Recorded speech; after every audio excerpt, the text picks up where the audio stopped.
परमेश्वर की पवित्र नाम की महिमा हो। इस सुबह का समय पर परमेश्वर के वचन को आपको बताते हुए मुझे बहुत खुशी हो रही है।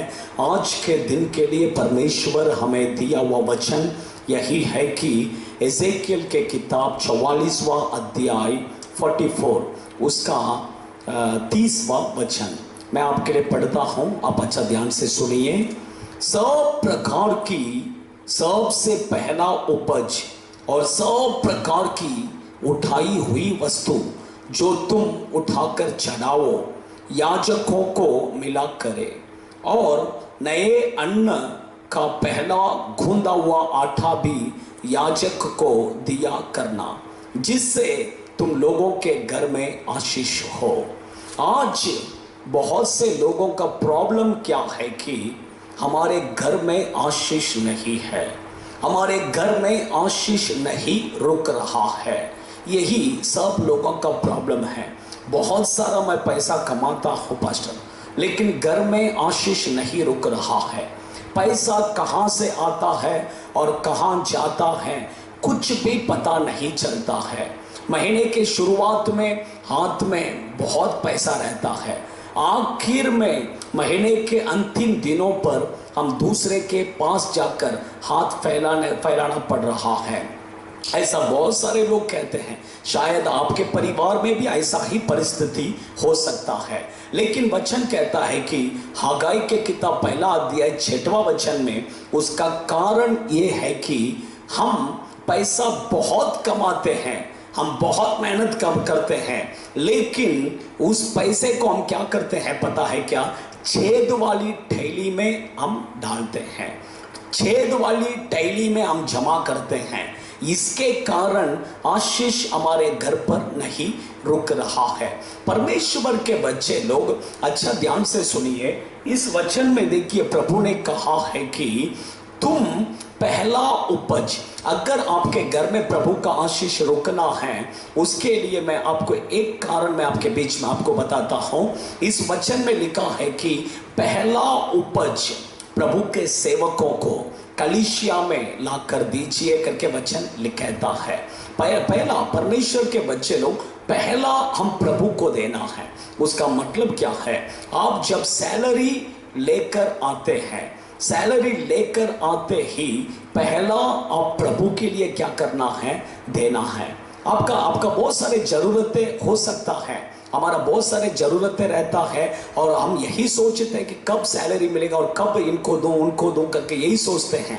लेकिन मैं आपको कहता हूं कि पहला आप किसी को भी नहीं देना, पहला आप प्रभु के लिए दीजिए। इवन आप बिजनेस करते रहेंगे तो रोज आपका बिजनेस में पहला जो सेल्स होता है, जो इनकम आता है, उसे प्रभु के लिए निकाल कर रखिए। देखिए मैं कहता हूं आपके घर में प्रभु का आशीष रुकेगा। वही ये वचन कहता है, क्योंकि जब हम प्रभु के लिए देते हैं तब प्रभु हमारे बाकी जो आशीष है उसे हम प्रभु संभालते हैं, उसे प्रभु आशीष करते हैं। हमारे घर पर प्रभु का आशीष रुकेगा, क्योंकि परमेश्वर का वचन कहता है दो तो तुम्हें दिया जाएगा। जब हम प्रभु के लिए देते हैं तब प्रभु हमें भी क्या करता है?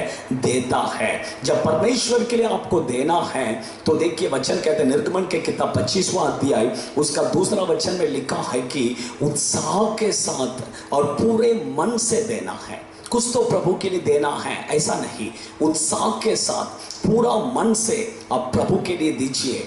देखकर देखिए मैं कहता हूं कि आपके घर में प्रभु का आशीष रुकेगा। इवन अभी देखिए हम प्रभु का सेवा करते हैं, हम प्रभु का सेवा करते हैं तो भी हमें जो दान मिलता है पहला दिन, देखिए अच्छा ध्यान से, महीने में पहला दिन हम दूसरा एक मिशनरी सेवकाई के लिए हम क्या करते हैं?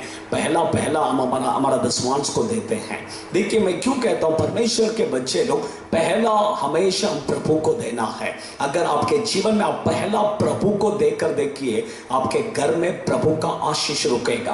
प्रभु को देने का मतलब किधर और किसी को नहीं भेजना है। आप जो चर्च में जाते हैं वही चर्च के पास्टर के हाथ में दीजिए। देखिए आपके घर में प्रभु का आशीष रुकेगा, प्रभु आपको आशीष करेगा। God bless you. आइए हम प्रार्थना करेंगे। स्वर्गीय पिता, हम आपको धन्यवाद करते हैं आज आपके बच्चे लोगों के लिए। हम प्रार्थना करते हैं जो इस वीडियो को देख रहे हैं प्रभु, जो इस संदेश को सुने हैं प्रभु, आप उन्हें आशीष कीजिए। उनके घर में जो प्रॉब्लम है प्रभु आप जानते हैं, आशीष नहीं रुक रहा है प्रभु आज, लेकिन आपके बच्चे लोग ने जो निर्णय लिया है उसे पूरा करने में सहायता कीजिए। आपके बच्चों के घर पर आशीष रुकने दो। आशीष को चुराने वाले हर एक अंधकार की क्रियाओं को यीशु के नाम से मैं ढांढता हूं प्रभु, निकल यीशु के नाम से। आशीष रुकने दो यीशु के नाम से। God bless you. परमेश्वर आपको आशीष करे। इस मैसेज को शेयर कीजिए और सब्सक्राइब कीजिए हमारे चैनल को, प्रभु जरूर आशीष करेगा। God bless you.